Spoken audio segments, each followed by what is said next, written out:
The night in Boston was colder than usual.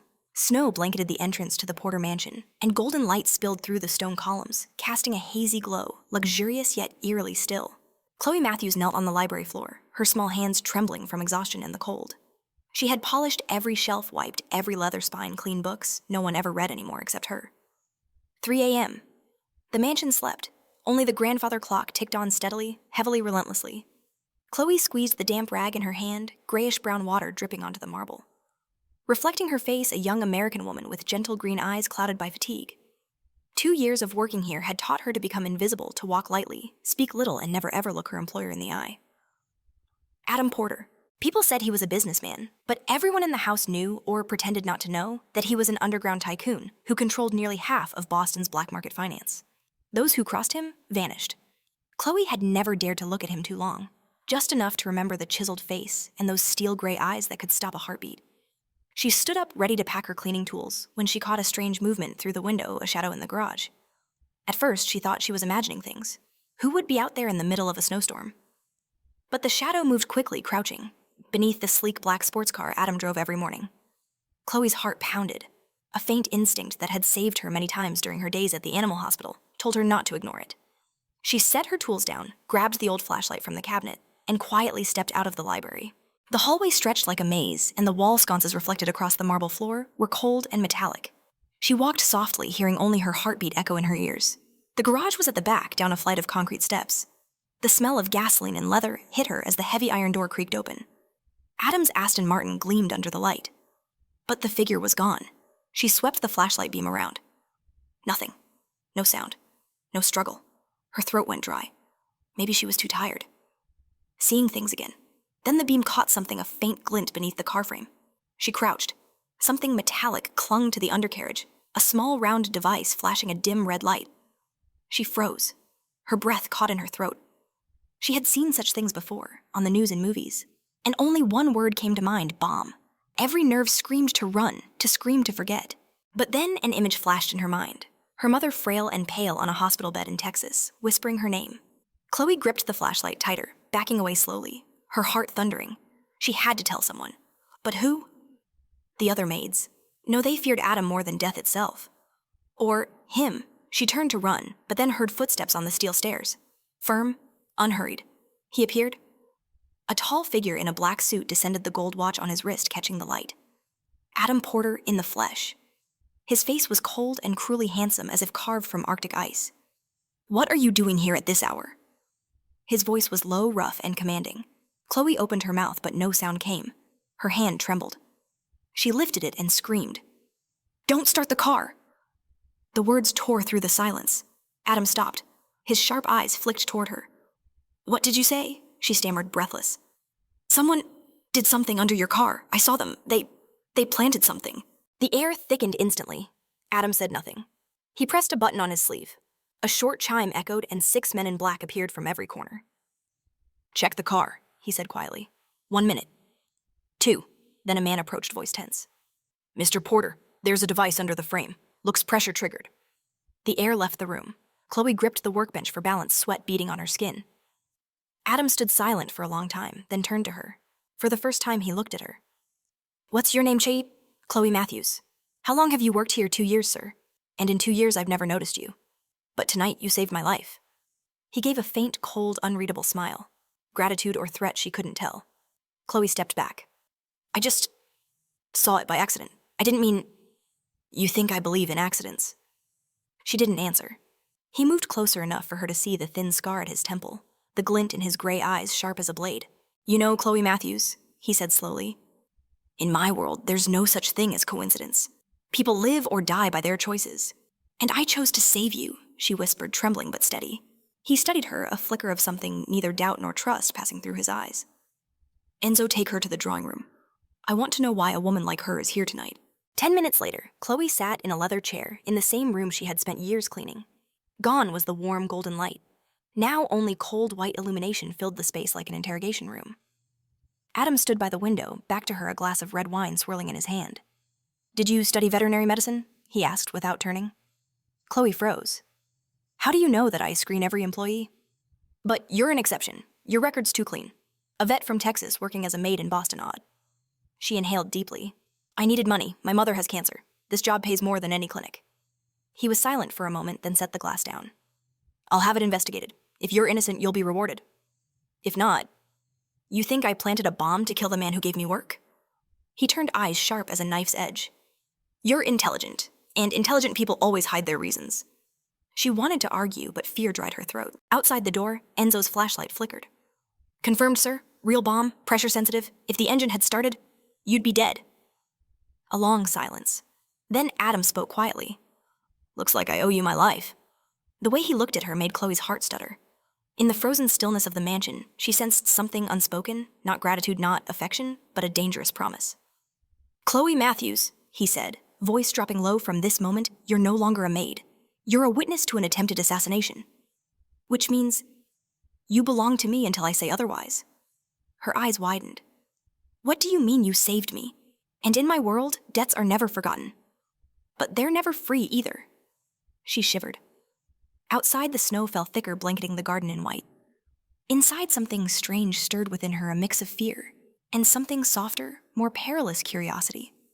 Who was this man really?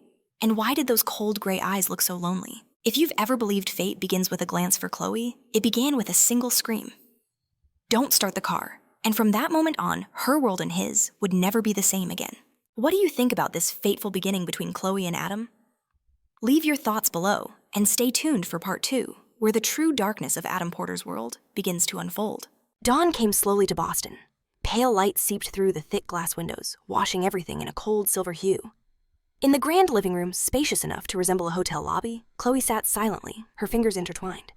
Her uniform was still stained with dust and water from the night before, yet no one had told her to change. It felt as though time itself was trapped between two heartbeats. Adam Porter descended the wooden staircase without a sound. A fresh black suit, crisp white cuffs, no trace of fatigue on him. He looked like a man stepping out of a meeting, not someone who had nearly died in an explosion hours earlier. Those gray eyes fixed on her were neither angry nor grateful, just sharply observant, stripping away every layer until she almost forgot how to breathe. Did you sleep? Chloe shook her head. I couldn't. Of course. Few people sleep well after staring death in the face. He poured himself a cup of coffee, his tone too steady.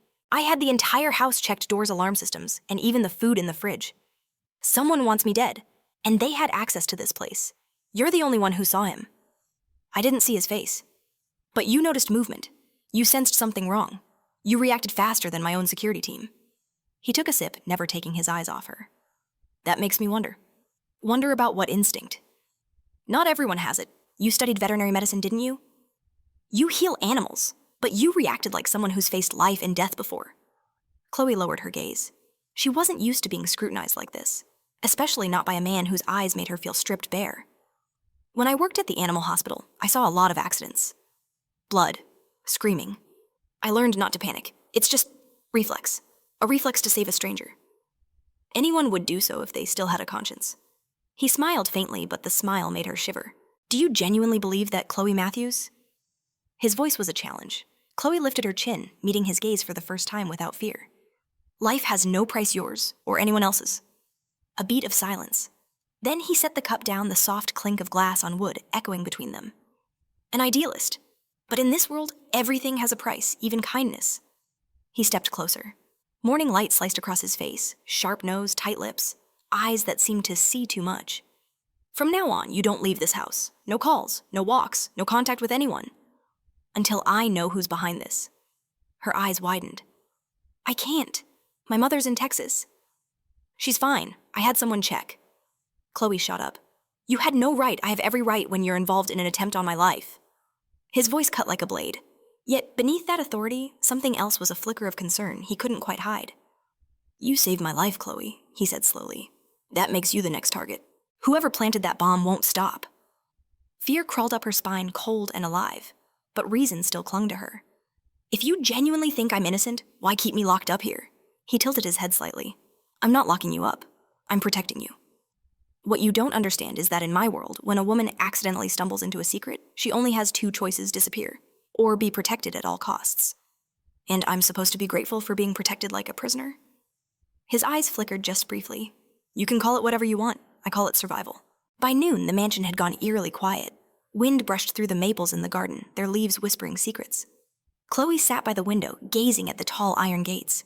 Freedom was only a few yards away, but it might have been the horizon.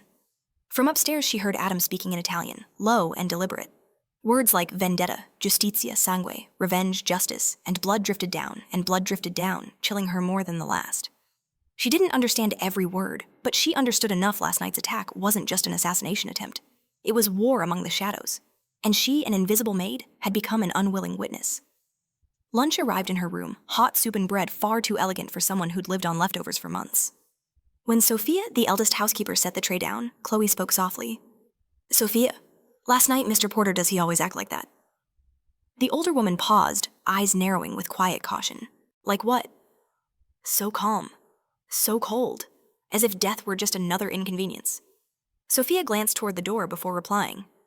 "You're young, dear. You still think everything has a reason. For him, the only reason is power. Although what? Some nights I see him stand on the balcony for hours, staring at the lake without a word. People only do that when there's something they can't forget." Chloe said nothing, but something stirred inside her, pity maybe, or curiosity. She couldn't tell. By evening, the sky darkened and rain began to fall. It tapped gently against the glass roof, its rhythm deceptively warm. Adam walked into the library where Chloe was rearranging books he rarely touched. For a while, he said nothing. He just watched her slender fingers line up the old volumes. "You read them sometimes." "After I finish cleaning." "Any favorites?" She hesitated. "The Raven" by Edgar Allan Poe. "Dark, but beautiful. Like Boston," she replied softly, half-teasing. He chuckled a genuine laugh for once. It softened him, cracked the ice that seemed to coat his every word. "You know, Chloe," he said, stepping closer to the bookshelf, "you remind me that not everyone fears the dark. I've lived in it long enough, but no one ever truly gets used to it." His gaze met hers, "Your mother's in Texas. I arranged for the hospital to send regular updates. She's stable." She blinked. "You contacted them?" "I have my ways. You didn't have to." "I know, but I wanted to." His voice was quiet, almost confessional. And in that moment between the scent of rain and the warmth of the wooden shelves, something subtle shifted between them. No longer master and servant, no longer debt and obligation, but two souls thrown into the same storm. "Thank you," she whispered. "Don't thank me. I didn't do it out of kindness." "Then why?" He looked away, his tone dropping like smoke.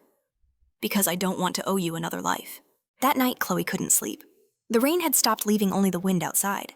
She padded barefoot through the corridor, the wooden floor cold under her feet. From the study, a faint light glowed. The door was ajar. Adam stood before a wall covered with photographs, satellite images, diagrams, names, and notes. A network of power and vengeance. And at its center, himself. She froze, not intending to eavesdrop. But then his voice broke the silence, low, almost weary, like a confession whispered to the dark. "They want me dead, for what I've done.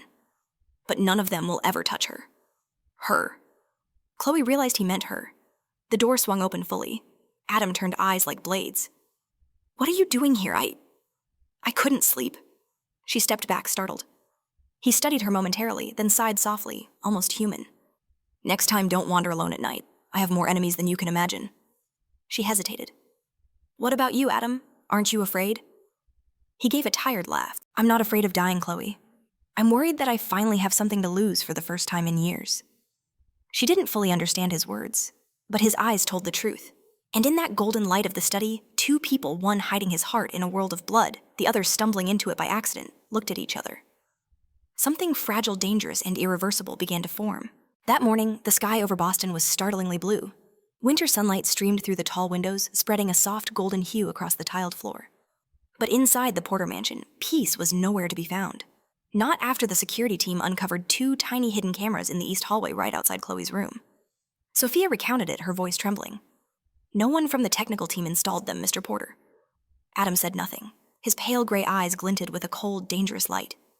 "Then who put them there?" No one answered. No one dared to. Chloe stood at the back, clutching the hem of her shirt, her pulse quickening. She could feel herself being dragged deeper into a world where everything was defined by one-word suspicion. Adam turned to Enzo. "I want a list of everyone who has access to the East Wing. Every single person, including the cleaning staff." The air thickened instantly. Chloe knew her name would be on that list. His gaze passed over her, slowed for just a heartbeat. The look wasn't as cold as before, but heavier, as if it carried a silent question he wasn't ready to ask. That night, the mansion was shrouded in a thin mist. The wind carried a faint trace of salt from Boston Harbor. Chloe sat by her window, staring into the garden where the tall pines stood in solemn silence. She could see the faint glow from her room in Adam's study. It was always lit even past midnight. She remembered Sophia's words. He doesn't sleep. People who have too much to protect forget how to dream. A soft knock on her door. Come in, she said quietly. Adam stepped in. Gone was the immaculate suit and tie. He wore a simple white shirt, sleeves rolled up, the top buttons undone. The lamplight caught on the veins of his forearms and the faint scar near his temple. For the first time, he looked human, less like a figure carved from ice, more like a man who had bled before. Tell me again, he said, his deep voice gentler than usual. Precisely what did you see that night? I already told you everything. Any detail you've missed? A sound, a smell, a shape. Chloe frowned, forcing her mind to replay the memory. There was a smell. Cigarette smoke. Italian brand. Sharp, a little spicy. I've smelled it before near the storage room. He froze. Italian cigarettes, yes. I don't remember the name, but I saw ashes once in the West Hall, right after Enzo passed by. The air turned heavy. Adam stared at her, his eyes so intense that she instinctively stepped back. Are you suggesting Enzo? No, it's fine. His tone was too calm and therefore terrifying. I only want you to remember that in this house, every word is a double-edged knife. He turned to leave, but paused at the door. And Chloe, don't go outside at night again, not while something out there still has its eyes on you. The door closed. She was left with nothing but the echo of her heartbeat. The next morning, breakfast was quiet. Adam read the paper, his expression unreadable as his eyes skimmed a headline. Mysterious businessman. Adam Porter narrowly escapes a car explosion. The police declined to comment. The media knew. The game had officially begun. Aren't you afraid they'll find out the truth? Chloe asked softly. He didn't look up. Which truth? That you're not just a businessman. And what do you think I am? Someone with too many enemies to tell which ones are real. He set the paper down and studied her. You're sharper than I thought, and you're more dangerous than I expected. The words slipped out before she could stop them, but Adam only smiled faintly. Sometimes danger is the only way to survive. By afternoon, rain began to fall unexpectedly. Thunder rolled somewhere over the harbor. Chloe found Adam in the kennel behind the mansion, kneeling beside a massive shepherd with graying fur and sorrowful eyes. Dante's hurt, he said, not looking at her. I called the vet. They said it's arthritis. Gave him painkillers, but... Chloe knelt beside him, gently touching the dog's hind leg. She felt the uneven joint beneath her fingertips. It's not arthritis. It's hip dysplasia. Level 3. If it's not treated correctly, the pain will never go away. His eyes softened. You're sure positive? You know how to treat it? I can help, but he'll need anti-inflammatory meds. And patience. Her hands moved calmly as she adjusted the brace she'd improvised. Dante whimpered once, then relaxed, resting his head on her knee as if in trust. Adam watched something flickering in his eyes, something like admiration. You still remember the work even after leaving it behind. I never forgot. I just buried it. For your mother, for life. It didn't give me much of a choice. He was silent for a long moment. And now? Do you have a choice? She looked up. What are you saying? Work for me. Not as a maid. I need someone I can trust, someone who sees what others miss.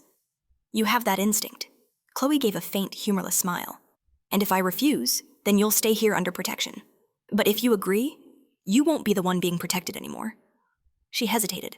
The rain had stopped leaving drops gleaming on the iron railings. Finally, she said, Fine. I'll do it. But I'm not working for you, Adam. I'm working with you. For the first time, he honestly laughed. Fair enough. I like the way you say that. That evening, they reviewed the restored security footage. The screen showed a shadow moving through the hallway, half his face hidden. Adam frowned. That's Luca Enzo's man. Maybe he was threatened, Chloe suggested. No, in my world, betrayal is always a choice. He picked up his phone. Enzo, bring Luca to the main room. Now! 10 minutes later, Luca was dragged in, face pale, drenched in sweat. They threatened me, sir. They said they'd kill my wife if I didn't plant the cameras. The gunshot cracked the air. Chloe gasped, her hands shaking. Adam stood unmoving, smoke curling from the barrel, his expression carved from stone. She stumbled forward, horrified. You killed him? He sold me out. He could have sold you too. But he had a family? You could have, I couldn't. His tone was ice. You think mercy belongs in this game, Chloe? Mercy kills more people than bullets ever will. She stared at him, speechless. In front of her wasn't the man who'd knelt beside an injured dog just hours ago. but a cold executioner, unflinching, unrepentant. "This is your world," she whispered. "No, this is how I keep the people I care about alive." He walked away. The door shut behind him, leaving the acrid smell of gunpowder and the crushing weight of silence. Chloe sank into a chair, burying her face in her hands. She wanted to believe he had done what he must, but something inside her cracked. And in that fracture, a question began to take shape. Who was the man she had just started to trust? She didn't know that, across the hall in the darkened study, Adam was staring into the mirror, watching the reflection of a face he no longer recognized. For the first time in years, he felt something he thought had long died within him: regret. Outside Boston glowed under the city lights. Inside the Porter mansion, two souls stood on the fragile edge between trust and guilt. Who had stepped into the darkness, the other swallowed by it. And both knew from this moment on, there would be no turning back. Chloe didn't sleep that night. The echo of the gunshot still rang in her mind, sharp, relentless pounding, like a heartbeat that refused to quiet. Every time she closed her eyes, she saw Adam standing in that room again, his face carved in ice. The man who had saved her and terrified her. She had seen two versions of him, one who could gently soothe a wounded dog with steady hands and pull a trigger without blinking. She used to think the human heart had limits. But that night, she learned some people were born to walk the fine line between humanity and the devil, and Adam Porter was one of them. Morning came gray and heavy. The Boston sky hung low with fog draping the garden in silence. No birdsong, no color, only the weight of what lingered unspoken. Chloe sat at the dining table spooning soup slowly and mechanically. No one spoke. The security guards stood nearby, their presence thick in the air. Adam entered. Dark coat collar, raised expression unreadable. He didn't glance at her. He just said to Enzo, his voice calm and firm, "Clean the scene. And from now on, no one carries a weapon in the North Wing." "Yes, sir." His tone was even low and precise. No one dared to question it. After Enzo left, Adam sat down across from her. Silence stretched so thin it might break. "You hate me now, don't you?" The question startled her. She looked up. His eyes weren't defiant or cold, just tired. I don't understand. Don't understand why I had to kill him? Don't understand how you can be so calm." He stared into his coffee. Steam curled up between them like a fragile veil. "If I tremble, I die. In my world, emotion is a fatal wound." "But you still have it," she said softly. "I've seen it." Adam looked up. For a moment, something fragile flickered in his eyes. "You think I still have feelings, Chloe? After burying men I trusted, after losing blood friends? Pieces of myself?" "Yes," she whispered. "Because if you didn't, you wouldn't still be alive." Silence again. Then a faint, bitter laugh escaped him. "You're the first person who's ever said that to me. Maybe because I'm not afraid of you like the others. Not afraid or don't know enough to be... maybe both." He rose from his seat, the dim light casting his tall shadow across the floor. "You should know, no one stays close to me and remains safe. Not even me." Her lips pressed together, but she didn't back down. "And yet I'm still here." This time he didn't respond. He looked at her long, searching, as though he wanted to say something but didn't know how. Then he turned away. "Get ready, you're coming with me." The black car slid through the iron gates, gliding across the cobbled streets. Rain began to fall softly, steadily, drawing long streaks across the windshield like fading memories. Chloe sat in silence, watching the city pass by. Adam drove one hand on the wheel, the other flipping through a folder. The faint reflection in the window showed a face composed, focused. Cold. "Where are we going?" she asked. "To the old docks. I need to see someone." "Who?" "The man who taught me how to survive." The car pulled up to an abandoned harbor. Rusted containers, broken cranes, and the bitter tang of salt filled the air. A man stepped out of the shadows with gray hair and an Italian accent thick as gravel. "Porter?" The man said, voice low and hoarse. "I thought you'd forgotten this place." "Impossible," Adam replied. "The past still owes me." The man's gaze drifted to Chloe. "And who's this?" "The one who saved me," Adam said. A crooked smile touched the man's lips. "Saved you? I didn't think you needed saving unless she's... special." Chloe lowered her head, feeling the weight of his stare. Adam didn't react. His tone flat. "I need information about the shipment that night." The man reached into his coat, pulling out a photograph. "This is the one who planted the bomb. But Porter listened to me. The people who hired him don't just want you dead. They want to erase everything tied to you." Adam's eyes sharpened. "What do you mean I mean her?"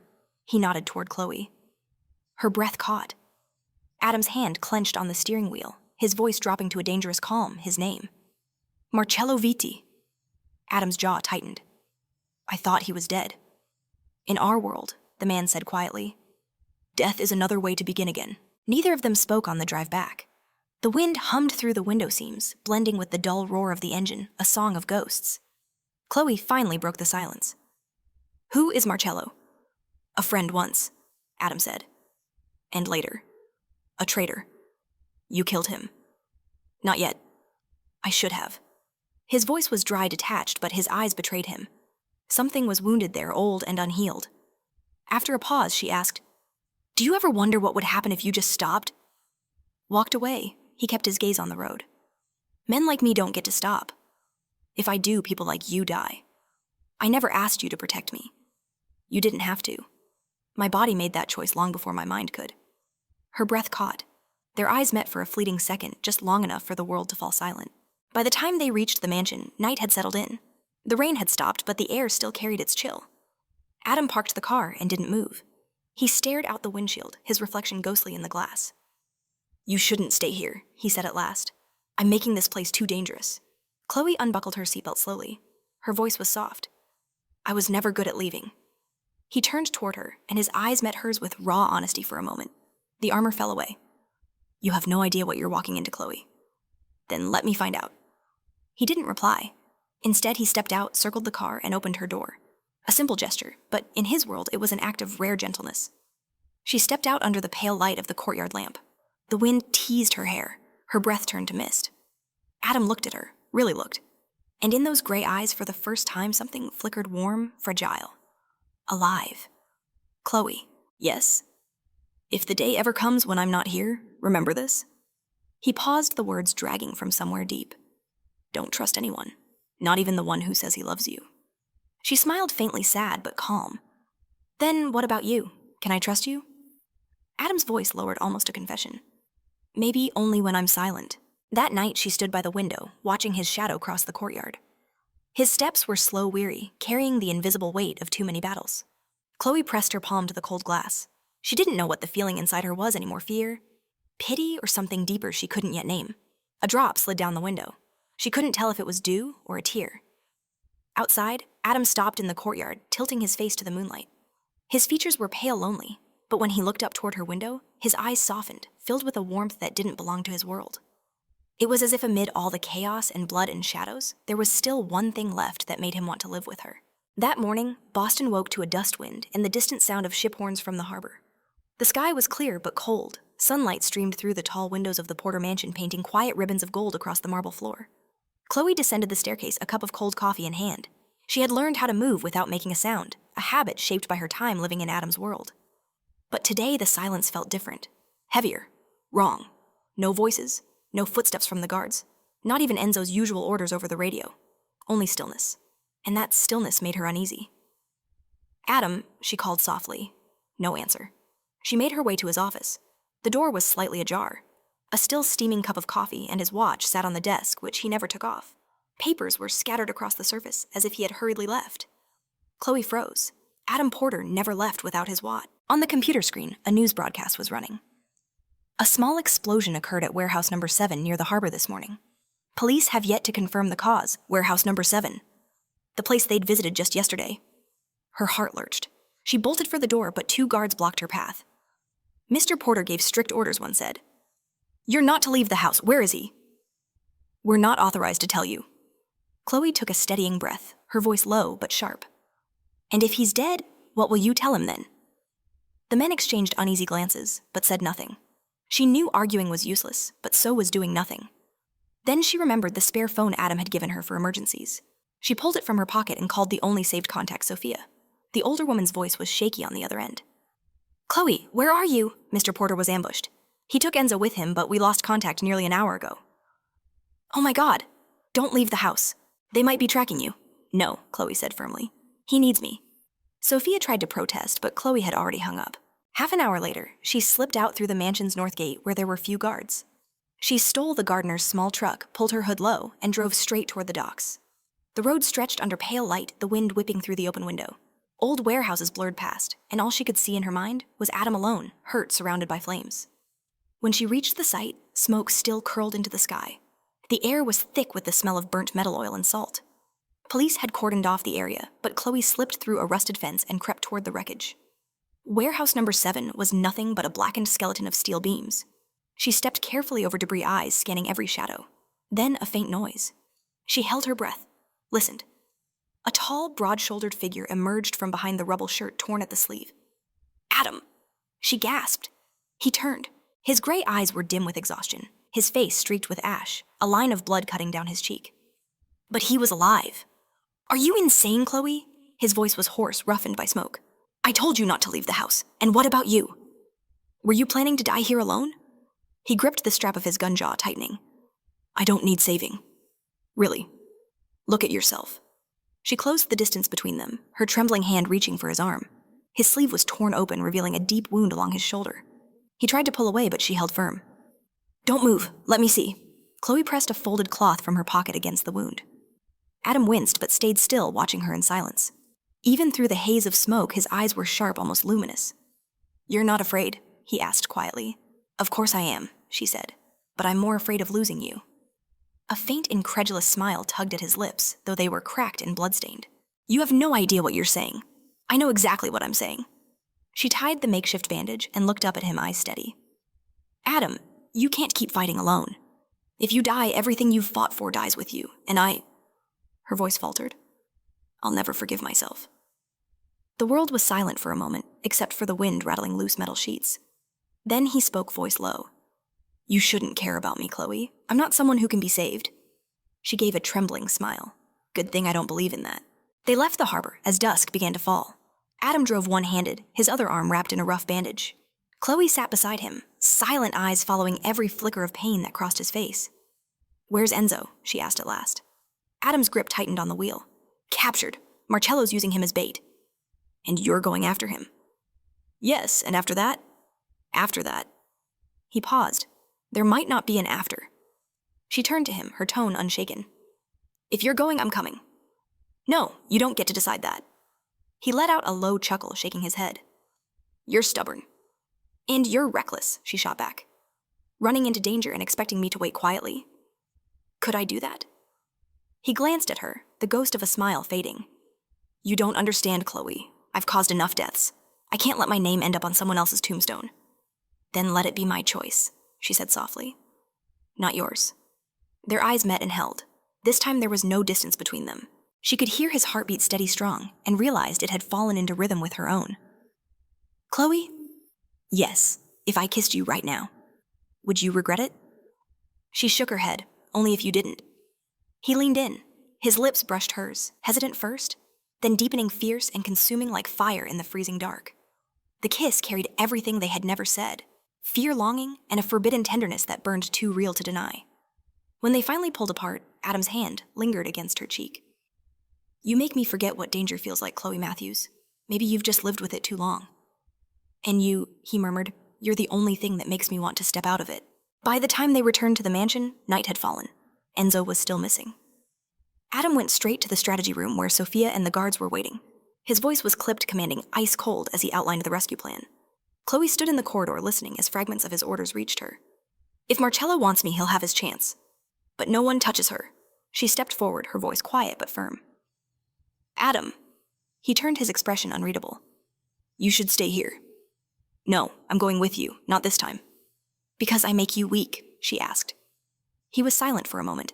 Then his voice dropped rough and almost tender. Because you're the one thing I can't afford to lose. And in that instant, she saw the fear in his eyes. Not the fear of death, not of failure, but the fear of love. When Adam left with his team, the mansion fell silent again. Chloe stood at the window, watching the car lights fade into the fog. She didn't know what the night would bring, life or death, victory or loss. But she knew one thing with absolute certainty. Her heart had crossed into forbidden territory, where reason held no power. And when a heart has already skipped its rhythm, there is no way back. Boston at night wore a coat of mist and fire. The ocean wind carried a biting chill weaving through glass towers that reflected neon light streaks. In a dark corner of the city, amid a row of abandoned warehouses, men crept, preparing for an exchange that none expected to survive. Adam Porter sat on the hood of a black SUV, silent eyes fixed on the void ahead. The dim yellow glow from an industrial lamp split his face in half, one side, lit the other swallowed by shadow, just like the man himself. Enzo was still missing. Marcello, the friend who had become his enemy, had sent a single message. If you want him alive, come alone. Adam had read it at least 10 times, each colder than the last. He didn't believe in fair trade. In his world, the one who asked for peace was always the one who drew first. But tonight he had no choice. Back at the mansion, Chloe stood motionless before the window, staring into the thick black rain. Droplets slid down the glass, glimmering faintly in the reflection of the phone she held. Adam's last message still lingered on the screen. "Don't come for me." She had read it hundreds of times. Each time her chest tightened a little more. She had promised to stay, but deep down, she knew she would never forgive herself if he didn't come back tonight. The door opened. Sophia entered, her face drawn and pale. "You're still awake. I can't sleep." He went alone. "Mr. Porter knows what he's doing, Chloe. He doesn't want you involved." "And what if it's already too late? What if Marcello knows who I am?" Sophia froze. "What do you mean?" "Before he left, I saw an old photo on his desk. It was of me back in Texas when I worked at the vet clinic." "How would Marcello get that picture? Unless someone sent it to him?" Sophia's breath caught. "You think there's a mole, and I'm the bait." Before the older woman could stop her, Chloe was already running out the door. Rain poured down like a curtain. She jumped into an old car, started the engine, and drove into the storm. She had no weapon, no plan, only one burning fear: he might never return if she didn't go. At the old docks, Adam moved slowly across the slick concrete. The overhead lights flickered, throwing a sickly green sheen across his black coat. Inside the empty warehouse, Marcello was waiting. He wore a gray suit, a cigarette glowing between his fingers. His eyes, bitter and cold, belonged to someone who once cared and had learned to hate because of it. "Long time no see, Porter." Adam's voice was rough. "I thought you were dead. I may have stayed that way." Marcello smiled faintly, then nodded toward the shadows. "Your loyal friend's still breathing. You're just in time." Enzo sat tied to a chair, blood streaking from the corner of his mouth, his gaze sharp and steady. When he saw Adam, he shook his head, warning him not to come closer. "What do you want?" Marcello Adam asked. "Justice," the man replied, his smirk fading. "You had everything, power, money, the world. And me? All I got was the wreckage of the life you took from me. You betrayed me. I betrayed a man who forgot he was human." Their eyes locked, two ghosts from the same past, now standing on opposite sides of a grave. Neither had meant to dig. Marcello pulled a gun and set it on the metal table between them.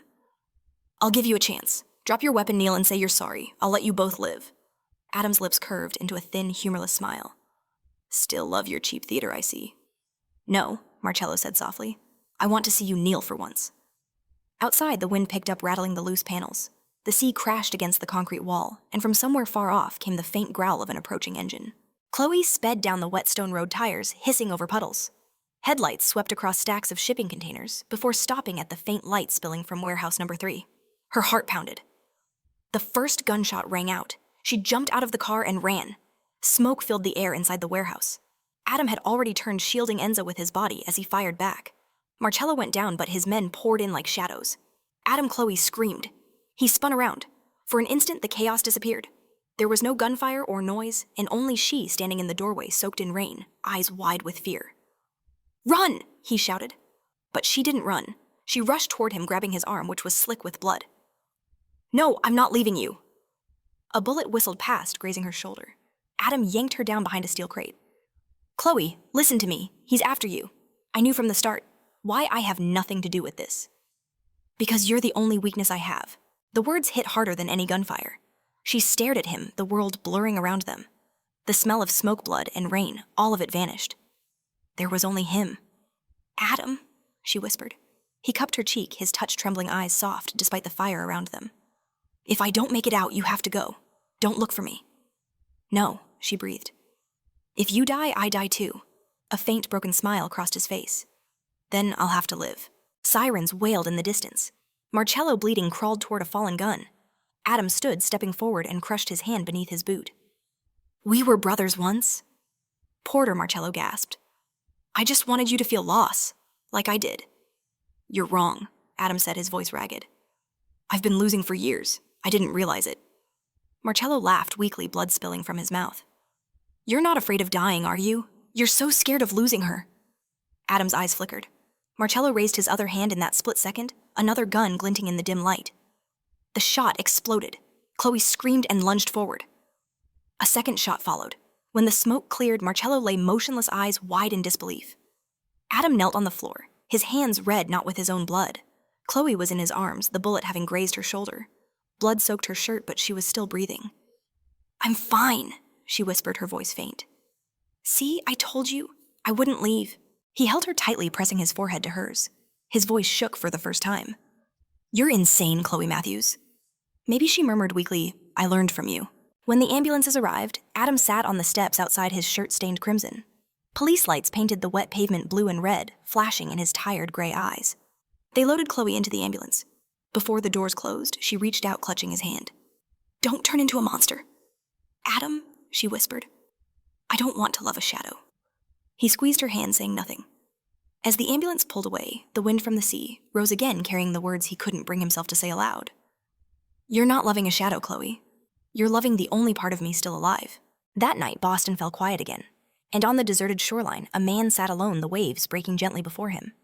In his eyes flickered a faint, fragile light, but real, the light of hope. And even the tiniest spark was enough to fight back a lifetime of darkness. The rain didn't stop for 2 days after the shootout at the harbor. Boston drowned beneath a curtain of cold, damp, and heavy mist. The streets were empty, the trees dripping with water, and the air carried the metallic scent of blood smoke and memories that refused to fade. In the private hospital Adam had rented out, Chloe lay still on a white bed, her shoulder wrapped in clean bandages. The thin daylight streamed through the blinds, touching her skin with a fragile softness that frightened him. He stood at the doorway for a long time, neither stepping in nor turning away. The wounds on his arms had closed, but the storm in his eyes hadn't passed. Sophia appeared beside him, speaking quietly. She's awake, you know. Adam said nothing. His gaze lingered on the pale light filling the room. You're going to stand out here forever, she asked. She needs rest. So do you. He gave a faint, humorless smile. Rest to him was a luxury, emotion, a liability. But as he watched the woman who had nearly died for him lying quietly among the machines, he understood something new. Some dangers were worth keeping. When Adam finally entered, Chloe turned her head toward him. Her eyes were calm, but there was something different in them now, something more profound, as though pain had peeled away a layer of innocence. You came, she said softly, her voice still weak. Yeah. He stopped beside her bed, hands shoved into his pockets, hiding a rare awkwardness. The doctor says you're healing fast. They're impressed, maybe because I didn't have time to be scared. He almost smiled, but it vanished too quickly. You shouldn't have been there that night. And let you die alone. You think I wanted to drag you into hell? Chloe didn't answer. The words cut quietly, not deep, but enough to sting. Adam, she whispered, if I could choose again, I'd still do it. He stared at her for a long time, something breaking behind his steady mask, a wall, a defense, maybe just the fear of caring too much. Finally, he exhaled. You're stubborn. Pretty sure I learned that from you. He didn't reply this time. He sat down beside her shoulders, bowed, fingers laced together. The lamplight caught the faint scar on his wrist, old, faded, but impossible to erase. You once said you weren't afraid to die, she said softly. But when I got shot, you were terrified. Why? He looked up. Their eyes met gray against green, and for a moment every barrier between them fell away. Because I realized, he said quietly, I'm not immortal anymore. On the third day, the rain finally stopped. Chloe was discharged, though Adam refused to take her back to the main mansion. Instead, he brought her to his private residence on the Charles River. The house was silent and straightforward, its glass walls opening toward a foggy city. Everything there felt minimal, stripped bare, like a world built for one man to hide from his own reflection. You live here? She asked. Not exactly. I come here when I need to forget what's outside. She nodded. It's cold. Do you want me to light the fireplace? No. I meant the feeling. He turned to her. What kind of feeling? Like you, she said softly. Cold, but not heartless. Adam didn't answer. A faint, melancholy smile crossed his face instead. That evening, as she sat in the living room, he brought 2 glasses of red wine. It smelled of oak and smoke, something aged, something almost human. For faster healing, he said, half-teasing. She accepted the glass, watching the ruby liquid swirl under the golden light. Do you always drink to forget? No, he said. I drink to remember less. There's a difference. A big one. Silence settled between them, delicate but comfortable. Then Chloe asked, her voice almost hesitant. Marcello? He really was your friend once, wasn't he? Adam nodded slowly. We grew up together in Naples. He was brilliant, fearless when it mattered, ruthless when it didn't. I thought he'd be the one to share power with me, but he wanted everything. And you, I just wanted to keep the only thing I had left in control. She set her glass down. That sounds like someone who has already lost everything. Maybe I did. He tilted his head, eyes on her until you showed up. She froze. His gaze was fire-steady, slow-burning from the inside out. Adam? Chloe? I don't even know where to start. You've turned everything in me upside down. Since meeting you, I can't tell what's survival and what's real. It could be because for once you're actually living. He laughed softly, voice rough. Living? You think a killer can do that? Yes, she said, if he still knows how to feel pain. The answer silenced him. After a long pause, he rose and stepped closer, stopping right before her. And if I told you I'm in pain, Chloe, what would you do? She looked up, green eyes glowing in the dim light. I wouldn't walk away. The distance between them disappeared. His lips found hers, slowly conflicted, a mixture of gratitude and surrender. There was no rain, no sound, only the rhythm of two hearts that had forgotten how to stay apart. When they finally pulled away, Chloe whispered, You can't save everyone, Adam, but you can still save yourself. And if I don't deserve saving, then let me decide that. He looked at her, then smiled faintly. You really don't know what you're tying yourself to. I do, she said, and I'm not afraid this time. That night, Adam couldn't sleep. He stood on the balcony with a glass of wine staring at the black river that mirrored the city lights. Under the moon, his face looked older, still strong, but lined with something more profound than fatigue. Sophia called. I've just heard from my contacts. The FBI is opening an investigation. They're questioning the explosion at the harbor. If they trace it back to her, I'll protect her. You can't protect everyone forever, Adam. Sometimes to save someone, you have to let them go. He said nothing. Not because he didn't understand, but because he knew this time he couldn't. The next morning, Chloe woke to the smell of coffee. Adam was in the kitchen, moving calmly, making him look almost ordinary. Smells good, she murmured. He turned, voice even. Don't look so surprised. I studied in Florence once. They say coffee can save a soul. She smiled. Then there's still hope for you. He placed the cup before her, his eyes softening just enough. You're the only hope I have, Chloe Matthews.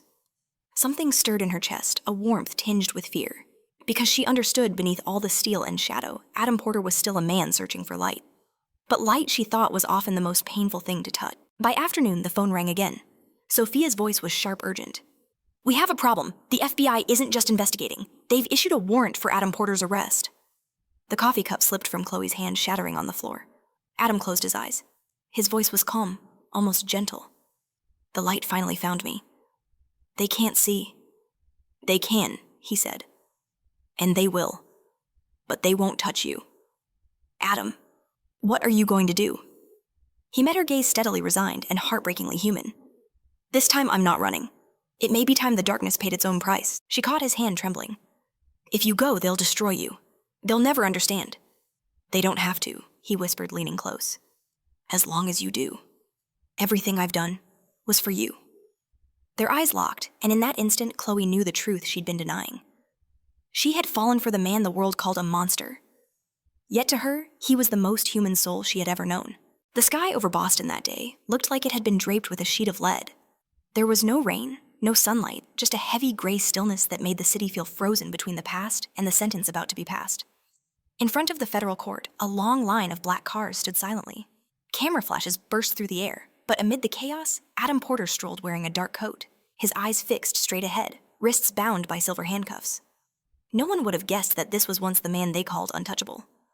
On the courthouse steps, he stopped for a second as the iron doors opened. Just one. Then he turned his head slightly and saw her. Far down in the crowd stood a woman, small and still, wearing a pale cream coat, her hair caught by the wind.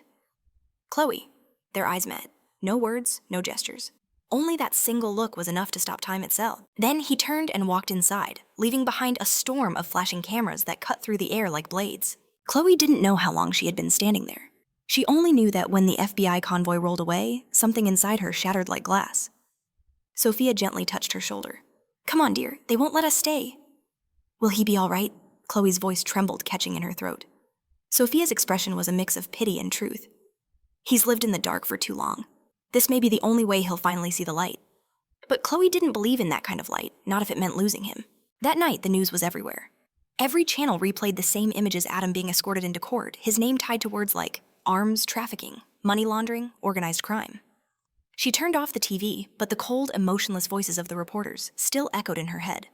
The man she knew, the one who had bandaged an injured dog, the one who had shaken when she bled, was now being called the most dangerous crime lord on the East Coast. Chloe sat by the window staring out at the silent Charles River. The air smelled of rain and regret. Memories rushed in the night at the docks, the kiss through smoke and gunfire, his hoarse whisper. "You're the only reason I want to live." She closed her eyes. She couldn't let him face it alone if he had stepped into the darkness for her. 2 days later, she met Adam's defense attorney, a weary-looking man with graying hair and tired eyes. "Miss Matthews," he began, "Mr. Porter doesn't want interference. He's taken full responsibility. That's impossible. You don't understand. If he stays silent, he could get a reduced sentence of 20 years, maybe less. And if I tell the truth?" The lawyer frowned. "What truth?" Chloe met his gaze steady and sharp. "Marcello Vitti isn't dead. He survived the explosion at the docks. He's the one running everything. And I have proof."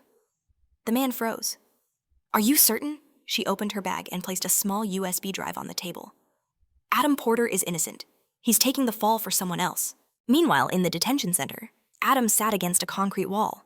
The dim yellow light from above carved shadows across his face like scars. Detective Collins entered as the lead investigator. "You're clever, Porter, confessing before I even show my evidence. But you know what? That makes me wonder why a man like you would take the blame for someone else." Adam said nothing. Collins leaned closer. "It's because of the girl." A flicker passed through Adam's eyes, but his tone stayed flat. "I don't know what you're talking about." The detective smirked. "Really? Because she's out there right now trying to save you. For the first time in my career, I'm asking myself who's really the criminal here when Collins left." Adam closed his eyes. Chloe's face came to him, and those bright, fearless eyes made him believe just for a moment that goodness could still exist. He whispered to the silence, almost smiling.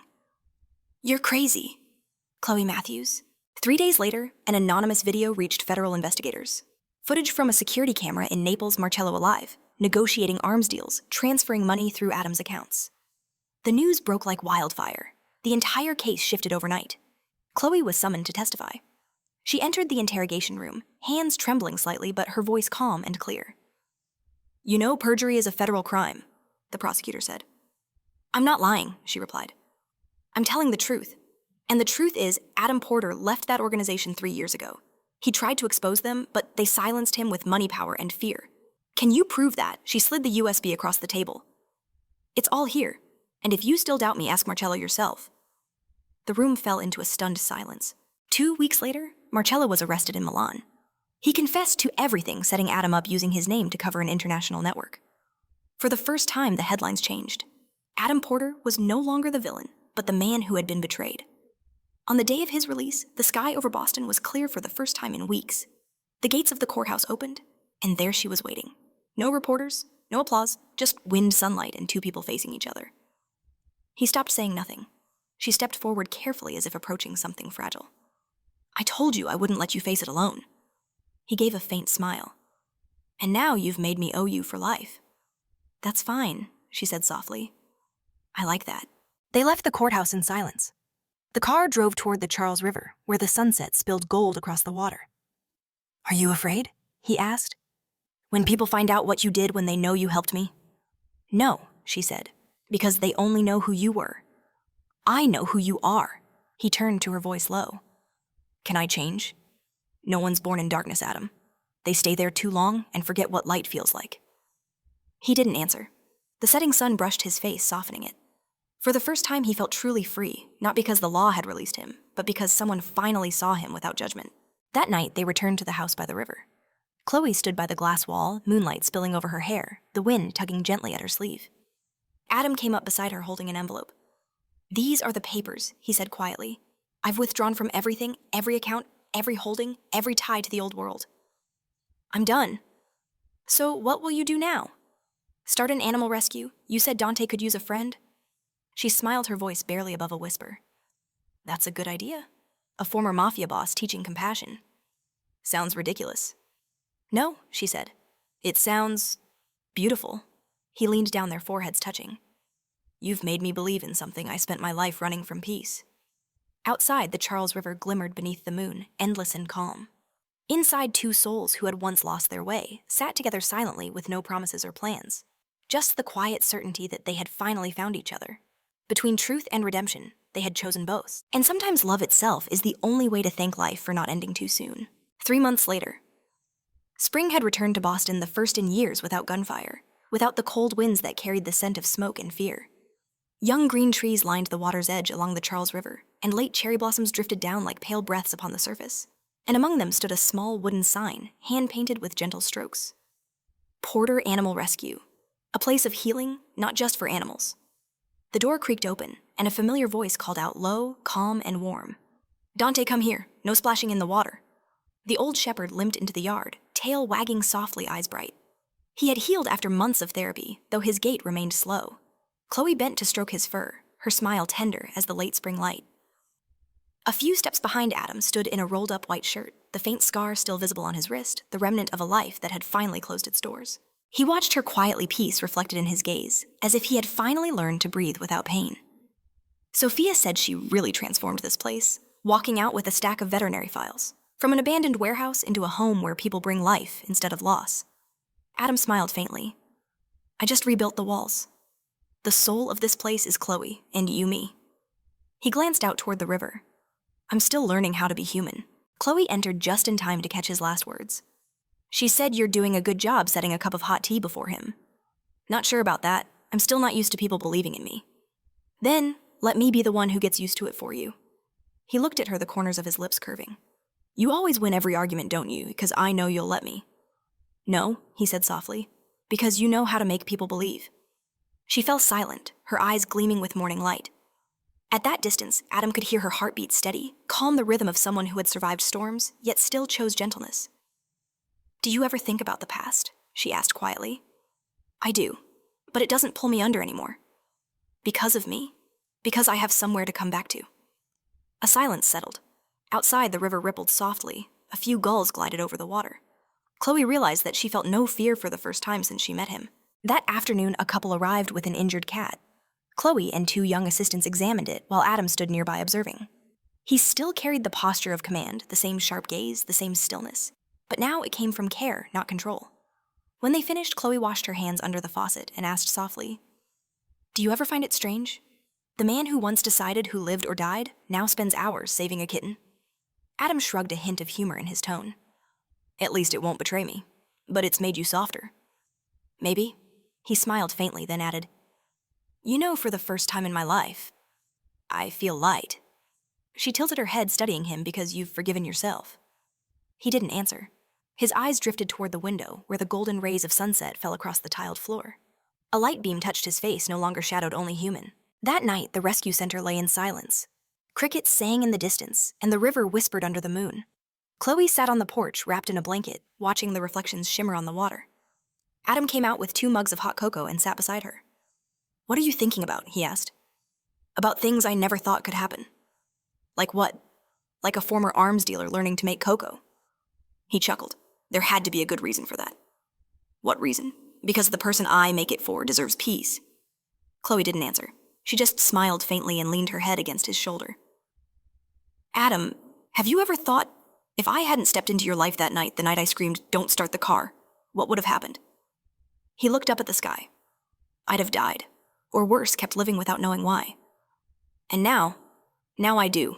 He turned toward her, brushing his thumb lightly along her cheek. "To protect what's small but real." She took his hand in hers, eyes deep and calm. "And you're not alone anymore." Under the moonlight, they sat in silence. No grand promises, just shared breath and the quiet sound of 2 hearts learning to rest. A week later, the news broke. Adam's former corporation was under a new investigation. Several influential figures were indicted. Reporters came searching for statements, but Adam refused every interview. "Aren't you afraid they'll come after you again?" Sophia asked. Adam's voice was soft. "The darkness still exists, Sophia, but it doesn't define me anymore." That evening, Chloe returned from the hospital, and her mother had finally recovered after the last surgery. The older woman could walk again, her smile warm, her eyes filled with peace. When Chloe told her that Adam had left the underworld to open an animal rescue center, her mother said, "Sometimes love doesn't come to make us shine brighter.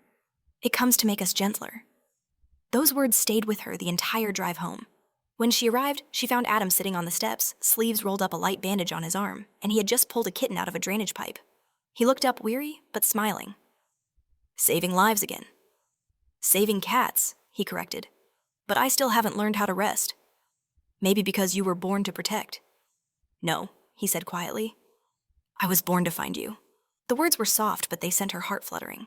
She sat beside him, laying a hand on his shoulder. "Then stay. No fighting, no running live. He looked at her for a long moment, then nodded slowly. All right, for the first time, I'll live. On the last night of spring, they sat together in the small room overlooking the river. 2 cups of cooled cocoa rested on the table. A radio played an old tune Adam listened to during long sleepless nights in the dark. I never thought I'd see this day, he said softly. No gunfire, no enemies, no hatred. And yet you still have me, he smiled. Which means I still have hope. She looked at him, moonlight spilling over his lashes like a silent blessing. You know, she said, her voice low. Light never destroys darkness. It just makes it real. But only when someone dares to walk through it does light truly matter. Adam reached for her hand, fingers intertwining with hers, slow, sure, steady. You are that light, Chloe. Outside, the river shimmered under the drifting moon. Inside, 2 souls once lost to shadow, sat unafraid, unhidden. Love doesn't need to be loud to be believed. Sometimes it only needs to be real enough to teach someone who once died in darkness how to smile in the light. 1 year later, Boston had stepped into summer bright golden and alive with warmth. The kind of season where old wounds stopped bleeding and those who had once been lost began learning how to smile again at the sound of morning birds. By the Charles River Porter Animal Rescue no longer looked the same. The walls were newly painted in soft ivory, expansive windows, welcomed the light, and lavender baskets hung from the porch beams, releasing a gentle scent into the air.